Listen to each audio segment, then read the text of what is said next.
नमस्कार, मैं doctor Manoj Joshi, rheumatologist, Navi Mumbai स्थित Joshi's clinic of rheumatology Panvel और वाशी में कार्यरत हूँ। For regular updates please subscribe to my channel and hit the bell icon.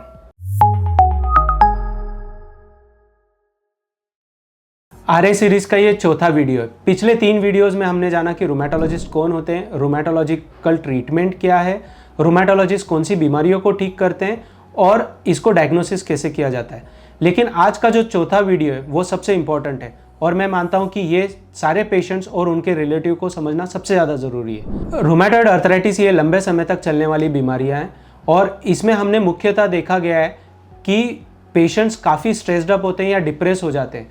तो ये घर में रिलेटिव्स को, उनके फैमिली और फ्रेंड्स को समझना सबसे ज़्यादा ज़रूरी है कि उनको मोटिवेटेड रखें। ठीक है, आपको ये बीमारी है, लेकिन ये बीमारी आपकी डिसेबिलिटी नहीं है, ये सिर्फ एक डिसीज़ है। तो डिसीज़ को काफ़ी बेटर कंट्रोल किया जा सकता है दवाइयों के साथ। लेकिन अगर पेशेंट डिप्रेस हो गया तो उसको मोटिवेट करने का काम तो डॉक्टरों का है, लेकिन डॉक्टरों से ज़्यादा उनके फैमिली और फ्रेंड्स का हो जाता है कि उनको मोटिवेटेड रखें, motivated towards taking regular medicine, motivated towards regular exercise and motivated about meeting the doctors on a regular basis। ये बीमारी आपको डिसेबिलिटी नहीं देगी, ये आपकी बीमारी आपको डिफॉर्म कर देगी। लेकिन अगर आप आपकी मेडिसिन रेगुलरली ले रहे तो आपको डिफॉर्मिटी नहीं होगी। तो ये सबसे ज़्यादा समझना ज़रूरी है और ये काम रिलेटिव्स और फैमिली मेम्बर्स और फ्रेंड्स का सबसे ज़्यादा हो जाता है कि वो अपने घर में जो ये बीमारी से पीड़ित इंसान है उसको वो मोटिवेटेड रखे। तो मेरा आप सबसे निवेदन है कि ये पेशेंट्स को आप लोग मोटिवेटेड रखिए। सेकंड, काफ़ी बार पेशेंट्स हमको पूछते हैं कि या वो सोचते हैं कि डॉक्टर के पास गए, हमको डॉक्टर ने दवाइयाँ प्रिस्क्राइब कर दी, बस दवाइयाँ ही ये इलाज है। नहीं, दवाइयों के साथ साथ आपको रेगुलर एक्सरसाइज करना बहुत ज़्यादा ज़रूरी है।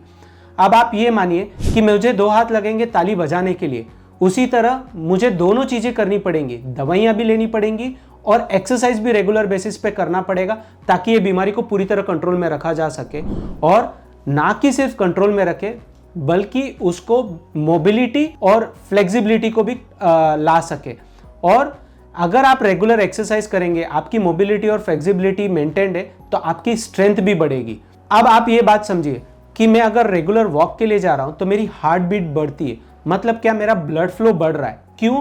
क्योंकि मेरी बॉडी की एनर्जी रिक्वायरमेंट बढ़ रही है।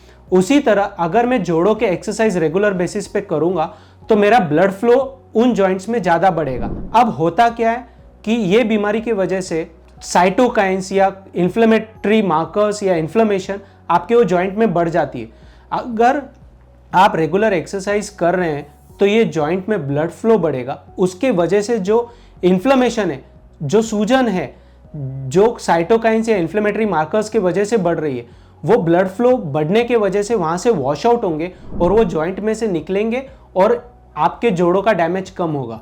दूसरा फायदा ये कि बेटर ड्रग डिलीवरी होगी। जो हम लोग दवाइयाँ ले रहे हैं वो हमारे ब्लड में ही रहती है और अगर हम लोग रेगुलर बेसिस पे एक्सरसाइज कर रहे हैं तो वो ब्लड फ्लो उस जॉइंट में बढ़ेगा और बेटर ड्रग डिलीवरी होगी, तो उसके वजह से जॉइंट डैमेज कम होगा।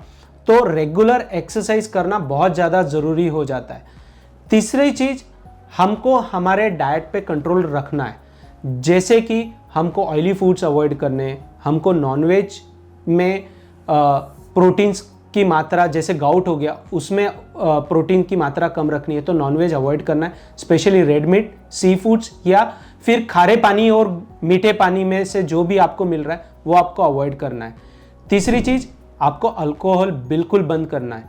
जैसे कि हम समझते हैं कि रूमेटॉइड अर्थराइटिस या रूमेटोलॉजिकल ट्रीटमेंट में लीवर में सूजन आ सकती है, लेकिन ये लीवर में सूजन कॉमनली जो देखी गई है जिनका अल्कोहल कंज्यूमशन ज़्यादा है या जो alcohol consumption on a regular basis कर रहे हैं, तो पेशेंट को अल्कोहल अवॉइड करना है, स्मोकिंग अवॉइड करनी है। ये भी देखा गया है कि अल्कोहल कंज्यूमशन और स्मोकिंग की वजह से ये बीमारी बढ़ती है, तो आपको ये कंप्लीटली अवॉइड करना है या छोड़ देना ज़्यादा बेहतर है। तो आपको ये समझना है कि ये बीमारी को कंट्रोल में रहने के लिए आपको स्मोकिंग और ड्रिंकिंग बंद करनी है, रेगुलर एक्सरसाइज करनी है, रेगुलर डॉक्टर के साथ फॉलोअप रखना है, जो उन्होंने बताए गए इन्वेस्टिगेशन से ऑन फॉलोअप वो रेगुलरली आपको उनके पास करके जाने। पांचवा, आपको मोटिवेट रहना बहुत ज़्यादा ज़रूरी है।